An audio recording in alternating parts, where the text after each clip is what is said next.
មច្ឆតៈសភាវៈខុស10យ៉ាង1មច្ឆាទិដ្ឋិសេចក្តីយល់ឃើញខុស2មច្ឆាសង្កប្បៈសេចក្តីត្រេះរិះខុស3មច្ឆាវេចាការពោលពាក្យខុស4មច្ឆាកម្មន្តៈការងារខុស5មច្ឆាអាជីវៈការចិញ្ចឹមជីវិតខុស6មច្ឆាវាយាមៈព្យាយាមខុស7មច្ឆាសតិការរលឹកខុស8មច្ឆាសមាធិការតម្កល់ចិត្តខុស9មច្ឆាញ្ញណៈការដឹងខុស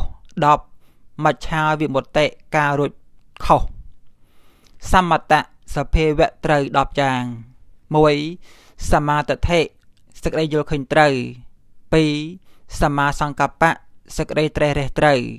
3សមាវេចាការពោលពាក្យត្រូវ4សមាកម្មន្តៈការងារត្រូវ5សមាអាជីវៈការចិញ្ចឹមជីវិតត្រូវ6សមាវេយាមៈការព្យាយាមត្រូវ7សមាសតិការរលឹកត្រូវ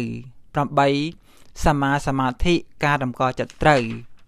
9សមាញ្ញណៈការដឹងត្រូវ10សមាវិមុតតិការរួចត្រូវហើយអស់ប្រុសស្រីទាំងឡាយអើយកុំភ្លេចឡើយផ្លូវល្អគឺធម៌ព្រះពុទ្ធប្រសើរផុតលោកាពុទ្ធាំងសរណង្កច្ឆាមិតហម្មំសរណង្កច្ឆាមិសង្ឃាំងសរណង្កច្ឆាមិ